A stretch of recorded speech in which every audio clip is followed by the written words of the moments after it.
Hi friends, இந்த video நம்ம எதை பற்றி பார்க்க போகிறோம்னா, இந்த டிஎன்பிஎஸ்சி குரூப் 4 எக்ஸாமுக்கு நீங்கள் ஏற்கனவே அப்ளை பண்ணியிருக்கீங்க அல்லது இதுக்கு மேலே தான் அப்ளை பண்ண போகிறீங்க அப்படின்னா, கட்டாயமே இந்த தகவலையும் உங்களுடைய ஒன் டைம் ரெஜிஸ்ட்ரேஷன் பேஜில் நீங்கள் அப்டேட் பண்ணி ஆகணும். ஸோ மறக்காமல் இதையும் வந்து அப்டேட் பண்ணி வச்சுக்கோங்க. அது என்ன அப்படிங்கிற தகவல் தான் இந்த வீடியோவில் வந்து பார்க்க போகிறோம். சரி, வாங்க வீடியோக்குள்ளே போகலாம்.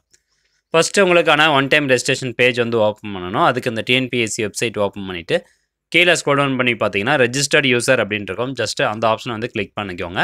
அதை கிளிக் பண்ணோன்னா அடுத்தபடியாக ஏற்கனவே பதிவு செய்தோர் உள்நுழைய அப்படிங்கிற ஒரு ஆப்ஷன் இருக்கும். அந்த ஆப்ஷனை வந்து சூஸ் பண்ணிக்கோங்க. நெக்ஸ்ட்டு பாருங்கள், உங்களுக்கான யூசர் ஐடி அதுக்கப்புறம் பாஸ்வேர்டு இது ரெண்டுத்தையும் கொடுத்துட்டு இந்த மேக்ஸ் சால்வ் பண்ணி ஆன்சர் என்ட்ரு பண்ணிட்டு சமர்ப்பி அப்படிங்கிற ஆப்ஷனை கிளிக் பண்ணுங்கள். அடுத்தபடியாக உங்களுக்கான டேஷ்போர்ட் பேஜ் வந்து ஓப்பன் ஆயிரும். ஸோ இப்போ நீங்கள் ஏற்கனவே டிஎன்பிஎஸ்சி குரூப் ஒரு அப்ளிகேஷன் சப்மிட் பண்ணியிருக்கீங்க. அந்த அப்ளிகேஷன் நீங்கள் பார்க்கணும் அப்படின்னு நினச்சிங்கன்னா அந்த டேஷ்போர்ட் பேஜில் கரண்ட் அப்ளிகேஷன் அப்படி இருங்க இந்த ரெண்டாவது ஆப்ஷன் வந்து சூஸ் பண்ணுங்கள். அதை சூஸ் பண்ணோன்னா நீங்கள் கரண்ட்டாக எந்தெந்த அப்ளிகேஷனுக்குலாம் அப்ளை பண்ணியிருக்கீங்க எக்ஸாமுக்கு அப்படிங்கிற டீட்டெயில்ஸ் இருக்கும். இதில் பாருங்கள் 3 ஆப்ஷன் கொடுத்துருப்பாங்க. லாஸ்ட்டாக வந்து குரூப் 4 எக்ஸாமுக்கு அப்ளை பண்ணியிருக்கோம். இதில் 3 ஆப்ஷன் இருக்கும். Edit, view documents. எடிட் அப்படிங்கிறது என்னென்னா நம்மளுடைய அப்ளிகேஷன் எடிட் பண்ணுறதுக்கான ஒரு ஆப்ஷன். இந்த நம்ம அப்ளிகேஷன் ஏதாவது தவறாக ஏதாவது ஃபில் பண்ணியிருக்கோம் அப்படின்னா அதை நீங்கள் எடிட் பண்ணிக்கலாம். வியூ அப்படிங்கிறது உங்களுடைய கம்ப்ளீட் அப்ளிகேஷனையும் ஃபுல்லாக வந்து வியூ பண்ணி பார்க்கலாம். அதுக்கப்புறம் வியூ டாக்குமெண்ட்ஸ் அப்படின்ட்டு இருக்கும். ஸோ இதில் பார்த்தீங்கன்னா நிறைய பேர் ஒரு சந்தேகம் வந்து கேட்டிருக்கீங்க. இந்த மாதிரி டாக்குமெண்ட்ஸ் வந்து அப்லோட் பண்ணணுமா, கட்டாயம் அப்லோட் நம்ம பண்ணணுமா, ஏன்னா அப்லோட் பண்ணுறதுக்கான எந்த ஒரு ஆப்ஷனும் காமிக்கல அப்படின்னு கேட்டிருக்கீங்க. ஸோ குரூப் 4 பொறுத்த வரைக்கும் நீங்கள் டாக்குமெண்ட்ஸ் எதுவும் இப்போதைக்கு அப்டேட் பண்ண தேவை கிடையாது. ஒன்ஸ் நீங்கள் எக்ஸாமில் பாஸ் ஆனதுக்கப்புறமா சர்டிஃபிகேட் வெரிஃபிகேஷன் கால் பண்ணுறதுக்கு முன்னாடி இ-சேவை மையம் மூலமாக உங்களுடைய டாக்குமெண்ட்ஸ் வந்து அப்லோட் பண்ண சொல்லுவாங்க. அந்த சமயத்தில் போயிட்டு நீங்கள் டாக்குமெண்ட்ஸ் அப்லோட் பண்ணால் போதுமானது. இப்போ அந்த டேஷ்போர்டில் பார்த்தீங்கன்னா இந்த வியூ டாக்குமெண்ட்ஸ் அப்லோடட் த்ரூ இ-சேவா அப்படின்ட்டு இருக்கும். இந்த ஆப்ஷனில் போயிட்டு நம்ம இ-சேவை மையம் மூலமாக அப்லோட் பண்ணப்பட்ட டாக்குமெண்ட்ஸ் எல்லாத்தையும் நம்ம செக் பண்ணி பார்த்துக்கலாம். ஸோ இது இப்போதைக்கு வந்து பார்த்தீங்கன்னா குரூப் 4 எக்ஸாமுக்கு நீங்கள் எந்த ஒரு டாக்குமெண்ட்ஸும் அப்லோட் பண்ண தேவை கிடையாது. பட் அப்ளிகேஷனில் சர்டிஃபிகேட் டீடைல்ஸ் எல்லாமே கரெக்டாக கொடுக்கணும். ஓகே ஃப்ரெண்ட்ஸ், இப்போ அந்த வீடியோவோட மெயின் கண்டென்ட்டுக்கு வருவோம். அதாவது ஏற்கனவே அப்ளை பண்ணவங்க அண்ட் அப்ளை பண்ண போகிறவங்க கட்டாயமாக அந்த டீட்டெயில்ஸும் கொடுத்து வச்சுக்கோங்க. இந்த டேஷ்போர்ட் பேஜில் பாருங்கள் குரூப் 4 PSTM அப்படின்ட்டு இருக்கும். நீங்கள் அப்ளிகேஷனில் அப்ளை பண்ணும்போது PSTMக்கான டீட்டெயில்ஸ் எல்லாம் கொடுத்து தான் அப்ளை வந்து பண்ணுவீங்க. பட் இருந்தாலும் உங்களுடைய டேஷ்போர்ட் பேஜ்லேயும் அதற்கான டீட்டெயில்ஸ் வந்து நீங்கள் கொடுத்து வைக்கிறது ரொம்பவே நல்லது. ஸோ இதில் பார்த்தீங்கன்னா குரூப் 4 PSTM அப்படின்னு இருக்கும். அந்த ஆப்ஷனை சூஸ் பண்ணிக்கோங்க.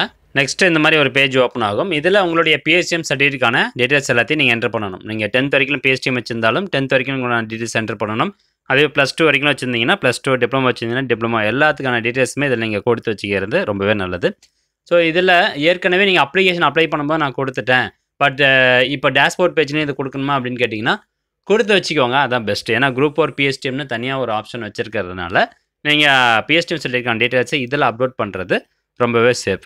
ஓகே, இப்போது இந்த ஆப்ஷன் செலக்ட் பண்ணிட்டு PSTM இருந்தது அப்படின்னா ஆம், அப்படி இல்லைனா இல்லை கொடுத்துக்கோங்க. ஆம் கொடுத்தீங்கன்னா ஏற்கனவே இதில் கொடுத்துருக்கக்கூடிய டீட்டெயில்ஸ் எல்லாத்தையும் நீங்கள் ஃபில் பண்ணிடணும். இப்போ 10th மட்டும் தான் உங்கள்கிட்ட PSTM இருக்குன்னா SSLC மட்டும் செலக்ட் பண்ணிட்டு அதற்கான டீட்டெயில்ஸ் கீழே கொடுத்துருங்க.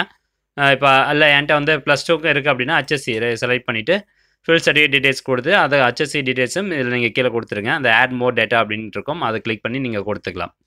ஓகே, என்கிட்ட 10th வரைக்கும் தான் இருக்குது அப்படிங்கிறனால அதை மட்டும் செலக்ட் பண்ணிக்கிறேன். இப்போ கிளாஸ் ஃப்ரம் அப்படின்னு போட்டு 2 வந்து 10th வரைக்கும் செலக்ட் பண்ணிக்கணும்.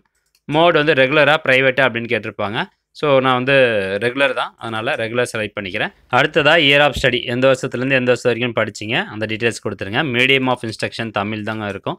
அடுத்ததாக இஷ்யூயிங் அத்தாரிட்டி யார், பிரின்சிபலா, ஹெட்மாஸ்டரா, டிஸ்ட்ரிக்ட் எஜுகேஷன் ஆஃபீஸரா, ஸோ அதற்கான ஆப்ஷன் கரெக்டாக பார்த்து தேர்ந்தெடுத்துக்கோங்க.